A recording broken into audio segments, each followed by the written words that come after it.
విజయనగరం జిల్లా గజపతినగరం వెలుగు మండల సమాఖ్య కార్యాలయంలో జిల్లా స్థాయి విజన్ బిల్డింగ్ 2 శిక్షణలో ఆర్డీఏ ప్రాజెక్టు డైరెక్టర్ శ్రీనివాస పాణి పాల్గొన్నారు. ఆయన మాట్లాడుతూ మహిళా సాధికారతతోనే గ్రామీణాభివృద్ధి సాధ్యమని, సమస్యలను అధిగమించడానికి పలు రూపాలలో శిక్షణ కొనసాగిస్తుందని తెలిపారు. ఈ కార్యక్రమంలో జిల్లా ప్రాజెక్టు మేనేజర్ చిరంజీవి మరియు ఇతర అధికారులు పాల్గొన్నారు.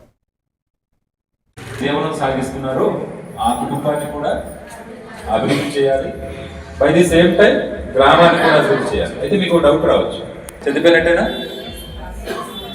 కేవలం వ్యక్తిగతంగా మీరు మీ కుటుంబమే కాకుండా గ్రామానికి ఇంతవరకు వీటిని కొనసాగిస్తూ ఉన్నాము. ఇప్పుడు ప్రభుత్వాలు ఏమనుకుంటున్నాయంటే, ఏదైనా ఒక కార్యక్రమాన్ని ఇంప్లిమెంట్ చేయాలి అనుకుంటే మహిళలు చాలా అద్భుతంగా చేయగలుగుతారు పనులు. కాబట్టి కేవలం వీరికి సంఘాల వరకే పరిమితం చేసేయకుండా గ్రామాల తాలూకా భవిష్యత్తును వీళ్ళ ద్వారా ఎందుకు మార్చకూడదు అనే ఒక ఆలోచన నుంచి జనించిందే ఈ vision building training. Vision building training ఇవ్వడానికి ప్రధానమైన కారణం కేవలం మీరు మారితే కాదు, గ్రామాల్లో కూడా మార్పు తేవాలి. దానికి ఏం చేయాలి అనేది ఒక ట్రైనింగ్ మాడ్యూల్ ని డిజైన్ చేశారు. ఒక 2-3 వింగ్స్ లో.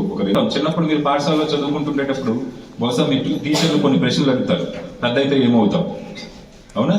లేదు నువ్వే ప్రధానమంత్రి అయితే ఏం చేద్దాం అనుకుంటున్నావు, లేదా రాత్రికి రాత్రి నువ్వే సీఎం అయిపోతే ఏం చేయాలనుకుంటున్నావు, అటువంటి ప్రశ్నలు వస్తాయి కదా. అలాగే మీరు కూడా అరే మా గ్రామంలో ఇది లేదు అది లేదు, అల్లాడి ఇలాగా ఈ వీడిలాగా అని మాట్లాడుకునేదానికంటే అప్పుడప్పుడు అరే మా గ్రామం ఇలా ఉంటే బాగుందిరా అనే ఆలోచన